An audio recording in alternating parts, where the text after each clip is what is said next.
안녕하세요. 결혼한 지 1년도 되지 않아서 참 어이없는 일로 남편과 다투다가 결국 이혼까지 하게 된 20대 후반 여자입니다. 남편은 저와 4살 차이가 나는 30대 초반이고요. 연애하는 동안에도 몰랐지만 결혼 준비하는 과정에서도 남편이 그렇게 효심 깊은 사람인 줄은 몰랐어요.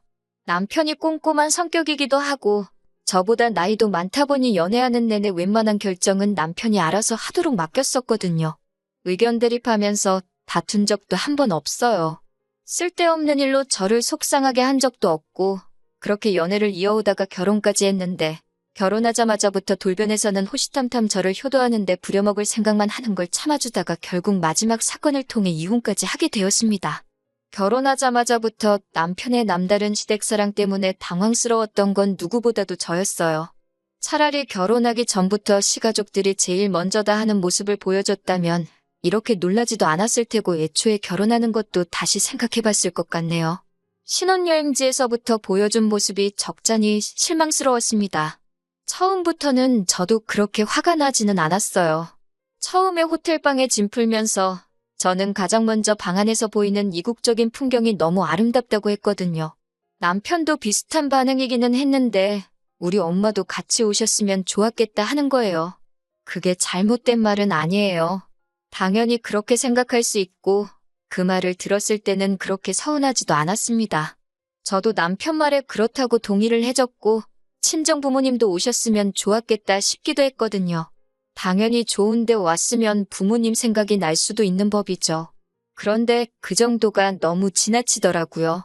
밥을 먹으러 나가도 구경을 하러 나가도 말끝마다 우리 엄마도 이런 거 좀 드셔보고 보러 다니셨으면 좋았네 어쩌네 하면서 정말 신혼여행 다니는 내내 엄마 찾으면서 같이 왔으면 좋겠다는 말을 내내 하고 다닌 거예요. 처음에는 그래 맞장구 쳐주다가도 다른 것도 아니고 신혼여행으로 온 여행지에서 그런 말만 계속하면서 초치고 있는 남편이 점점 짜증이 나기 시작했어요. 잠깐 쇼핑을 하러 가면 신혼집에 소품으로 쓸만한 기념품을 고르고 있는데도 남편은 이것 집었다가 저것 집었다가 하면서 우리 엄마 이런 거 사다 주면 좋아하실 텐데 이러고 있었다니까요. 신혼여행지에서 빈손으로 돌아갈 것도 아니고 양가 부모님 선물은 신혼여행 마지막 날에 아울렛에 가서 쇼핑하는 일정이 있었기에 그때 살 거라고 말을 해줘도 저랑 같이 물건을 볼 생각은 눈꼽만치도 없어 보였습니다. 그저 어머님 취향 찾는 데에만 혈안이 되어 있었어요. 솔직히 그런 모습 보니까 신혼여행지에서부터 이거 결혼 완전 잘못한 거 아닌가 싶었어요. 결혼을 한 게 아니라 어머님 품에서 아들 뺏어온 건가 싶었습니다.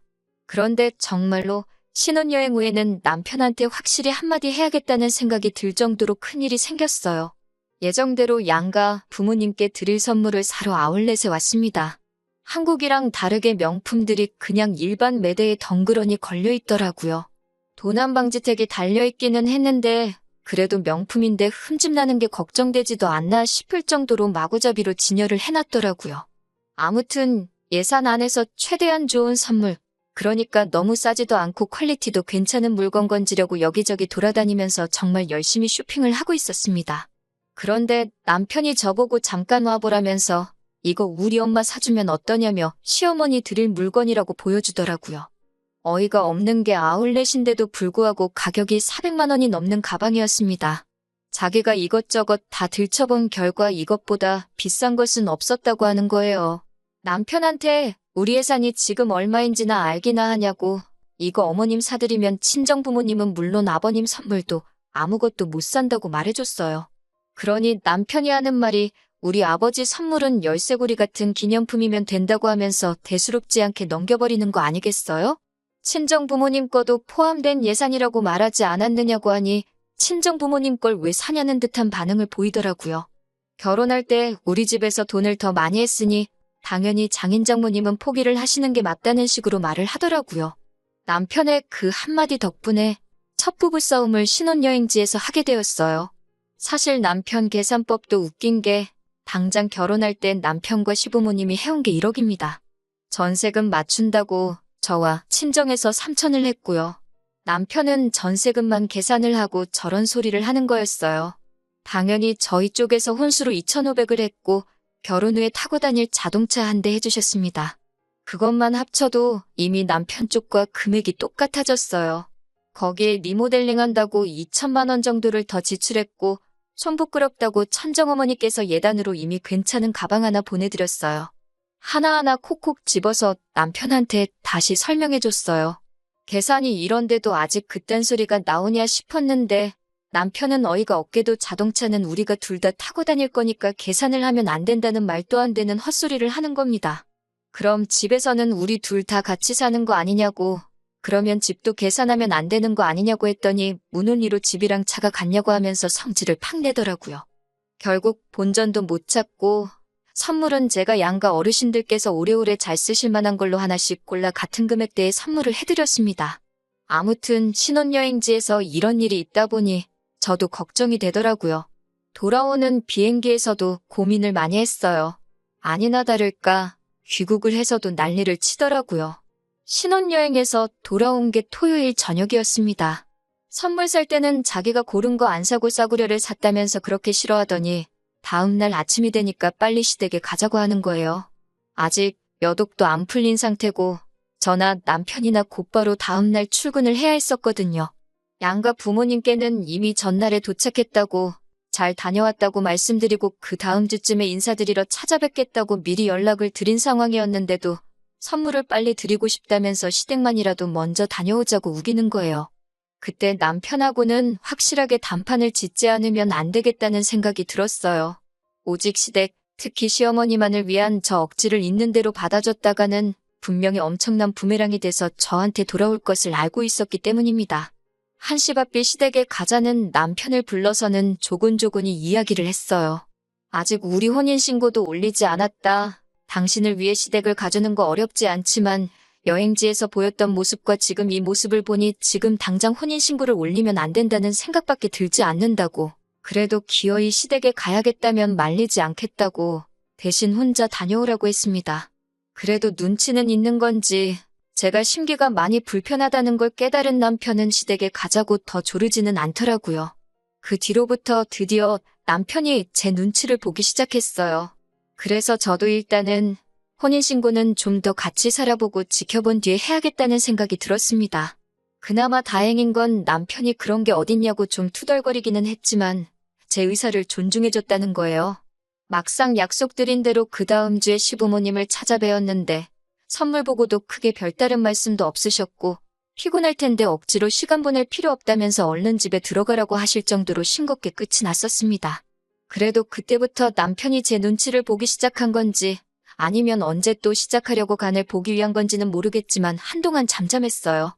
덕분에 아무런 의견 충돌이 없으니 남편은 어떻게 생각했는지 모르지만 저는 정말 그제서야 신혼 분위기가 나는 것 같고 집에서 같이 밥만 먹어도 행복했어요. 그런데 시간이 차츰 지나다 보니 남편도 하루빨리 효도가 하고 싶어서 몸이 달았었나 봐요. 제가 사실 결혼하기 전부터 동생하고 같이 모으고 있던 돈이 있었습니다. 그렇게 둘이 모아서 부모님 해외여행을 보내드릴 계획이 있었거든요. 그게 적금이 만기가 돼서 그 돈이 잠깐 제 통장에 들어오게 되었어요. 아직 여행 비용을 모으기에는 조금 모자란 감이 있어서 적금을 한 번 더 들어야 하는 상황이었습니다. 그 목돈을 제가 관리하는 방법도 있었지만 아무래도 결혼을 했다 보니 따로 목적 자금을 위해 돈을 관리하기 조금 그런 부분이 있어서 동생한테 바로 그 돈을 송금해줬어요. 그런데 남편이 그 사실을 알게 된 겁니다. 그 돈이 무슨 돈인진 몰랐지만 한 번에 큰 돈이 동생 통장으로 넘어가니 남편도 그게 궁금해서 물어보지 않을 수가 없던 거예요. 남편에게는 친정부모님 여행 때문에 결혼하기 전부터 모으던 돈이라는 설명을 해줬습니다. 그러자 남편은 우리 엄마는 해외는커녕 그 흔한 제주도도 한번 가보신 적 없다면서 자기도 시부모님 여행을 보내드리고 싶다는 거예요. 저야 결혼하기 전부터 몇 년 동안 모은 돈이니 그럼 지금부터라도 용돈에서 일부 빼가지고 모으라고 했습니다. 그랬더니 또 그게 불공평하다는 겁니다. 자기 용돈에서 얼마를 뺀다고 두 분 여행 보내드릴 돈이 모이겠냐고요? 그렇게는 억울해서 못하겠다면서 제가 저희 부모님 여행을 보내드릴 거면 자기도 자기 비상금을 열어서 부모님 제주도 관광이라도 시켜드려야겠다는 겁니다. 여행을 보내드린다는 말보다 결혼한 지 얼마나 됐다고 벌써부터 딴 통장 만들어서 비상금을 굴리고 있는지 어이가 없었어요. 비상금 통장이라니 뭔 소리냐 했더니 아뿔싸 싶은 표정을 짓더니 그런 게 있다고 하더라고요. 남자가 사회생활 하다 보면 돈 필요할 곳이 있지 않겠냐면서 결혼하기 전에 만들어둔 통장이라고요. 그래서 그 통장을 가져와 보라 했습니다. 통장 안에는 떡하니 1,000만 원이 들어있더군요.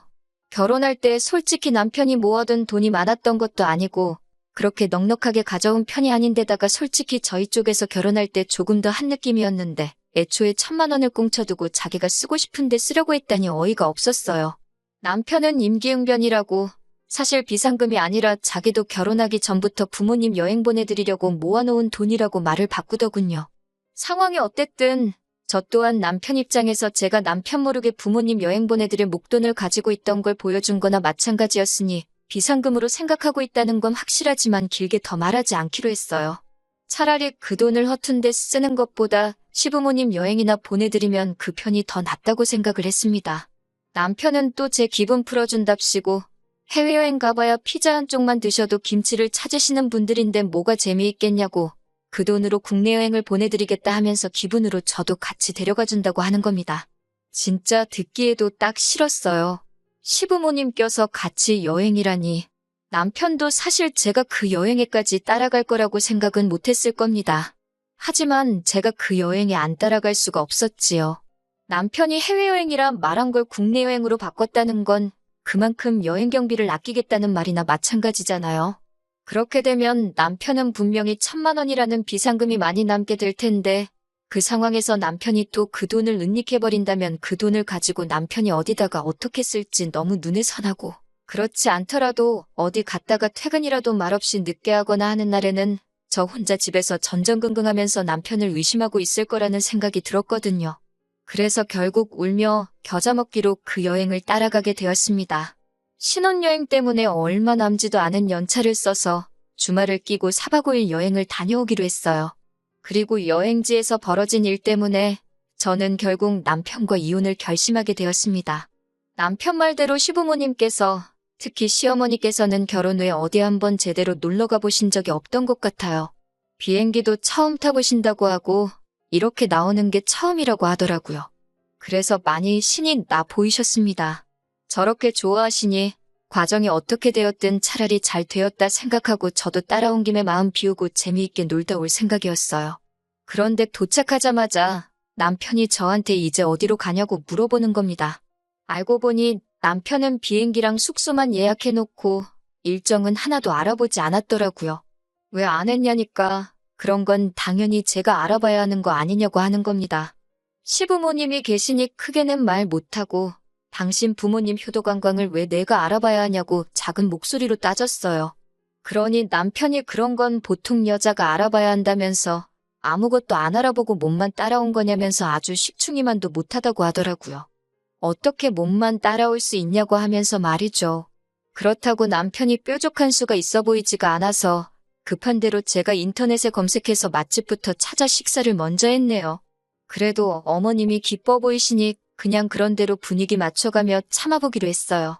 어머님도 오랜만에 나오셔서 좋은지 아버님이 아니라 남편을 이리저리 붙들고 다니시면서 여기 좀 봐라 저기 좀 봐라 하면서 너무 좋아하시더라고요. 그래도 또 며느리라고 제가 어머님 수발들며 여행지에서 따라다니고 해야 할 줄 알았는데 아들만 저렇게 찾으시니 그 점은 편했습니다. 그런데 점점 그게 너무 지나치다 싶을 정도였어요. 어딜 가다가 사라져서 찾아보면 둘이서 사진 찍느라 신나고 레저 같은 거 하러 갈 때도 둘이서 짝지어서 다니고 누가 보면 아들하고 둘이서 놀러 온 줄 알겠다 싶을 정도로 저나 아버님은 안중에도 없고 둘이서만 신이 난 거예요. 어머님이 처음 여행을 와서 좋아하시는 건 저도 기뻤지만 사실 아들이 부모님 생각에 여행을 보내드리려 돈을 모은 게 아니라 어디 허튼 데 쓰려고 숨겨둔 돈을 알아내 결국 제 덕분에 여행을 오신 거나 마찬가지인데도 어머님은 계속 아들이 최고다. 아들 덕분에 내가 이런 데도 다 와본다 하면서 아들 고마워. 아들 고마워만 연신 외치고 계셨어요. 기분 좋게 계시는 걸 망치고 싶지는 않아서 저도 참고 있었고 사실 저는 여행 다니면서 다음에는 어딜 다녀와야 하나 핸드폰으로 가이드 노릇하느라 그런 거 신경 쓸 겨를도 없었습니다. 첫날 숙소에 와서도 저는 아주 어디 구경해야 되나 알아보고 그러느라 아주 녹초가 되어 있는데 남편은 저한테 고맙다는 말도 없이 어머님하고 야식 먹으러 간다고 나가서는 들어오지도 않더라고요. 결국 첫날에는 잠도 혼자 자야 했습니다. 둘째 날도 똑같이 제가 짜놓은 계획대로 움직이게 되었고, 어쨌든 다들 즐거워하는 분위기라 대충 참기로 했는데 점심 식사 마치고 잠깐 숙소로 돌아오니 어머님께서 제게 꺼내신 말이 아주 가관이었네요. 저보고 오늘부터는 어머님하고 제가 서로 방을 바꿔서 자자는 겁니다. 오랜만에 아들하고 자고 싶다고요. 웬만해서는 저처럼 분위기 맞춰주고 힘들어하시던 아버님도 그 말에는 눈이 휘둥그레지셔서는 그게 무슨 말이냐 하더라고요. 어머님은 아무렇지도 않게 방에 침대도 2개인데 오랜만에 아들하고 오붓하게 시간 좀 보내려고 하는데 뭐가 문제냐라는 식으로 나오시더라고요. 그래서 제가 어머님한테 그래도 제가 아버님하고 같은 방에서 자는 건 조금 그렇지 않냐고 했더니 남편이 불편하기는 뭐가 불편하냐고 가족끼리인데 너 지금 무슨 생각을 하고 있냐 하는 겁니다. 그러면서 한다는 말이 저는 친정아버지랑 같은 방 쓰는 것도 불편하냐고 물어보는 거예요. 남편에게 그러면 당신은 나중에 우리 엄마랑 둘이서 같은 방을 쓸 수 있겠냐고 물어보니 자기는 가족끼리니까 아무런 문제가 없다는 겁니다. 자꾸 저보고 이상한 상상하지 말고 어머님이 시키는 대로 하자는 거예요. 저는 끝까지 미쳤냐고 그렇게는 못하겠다고 했습니다. 그러더니 남편이 씩씩대면서 저를 한쪽으로 불러내더니 진짜 여기까지 와서 그래야겠냐고 하면서 자기 엄마 기분 좀 맞춰주라고 하는 겁니다. 여행 계획도 다 짜주고 있지 않냐. 여기서 뭘 더 어떻게 맞춰줘야 하겠냐니 남편이 그러면 얼른 프런트에 내려가서 제 돈 주고 방을 하나 더 잡으라고 하네요. 저 때문에 다 망쳐버리고 싶지 않다면서요. 그때 머릿속에서 뚝 소리가 나면서 제 인내심의 한계가 끊어지는 듯한 느낌이 들었습니다. 그 자리에서 다 뒤집어 엎어버리고 싶었는데 꼭 참고 알겠다고 말하고 내려왔어요. 프런트로 와서 방을 하나 더 잡아주는 대신에 저는 그 길로 렌트카 끌고 공항으로 가서 비행기표 끊고 혼자 집으로 돌아왔습니다. 저보고 지금 어디냐고 아주 전화기에 불이 날 정도로 연락을 하더군요. 전화로 사과라도 하려나 싶어서 미친 듯이 걸려오는 전화를 받으니 다짜고짜 저한테 욕부터 하기 시작하더군요. 그러면서 하는 말이 자기가 어머님을 챙기고 있으니 제가 아버님 좀 챙겨주면 좀 좋냐고 하면서 끝까지 자기가 무슨 잘못을 한 건지도 모르고 큰 소리를 치고 있더라고요. 그래서 여기까지가 끝이라고 했습니다. 어차피 혼인신고도 안 한 거 그냥 결혼 무르자고 했어요. 이깟 전셋집 필요도 없으니까 내 돈 2천만 원 들어간 것만 돌려달라고 했습니다. 차는 제 돈으로 샀으니 제가 가져갈 거고 혼수도 마침 저희 부모님 집 가정가구가 다 낡았는데 이참에 전부 다 가져가서 새 걸로 교체해드린다고 했어요.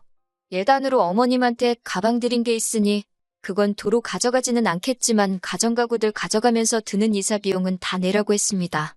그렇게 안 하면 내가 이혼녀가 되는 한이 있더라도 내가 가진 모든 걸 털어서 사실혼 증명하고 이혼소송에서 위자료에 재산분할까지 싹 다 해서 가져갈 거라고요. 그렇게 전화를 끊으니 여행지에 있는 어머님도 아버님도 번갈아 가면서 전화를 거시면서 저한테 좋은 게 좋은 거 아니겠냐고 아들 좀 용서해달라 하시더군요.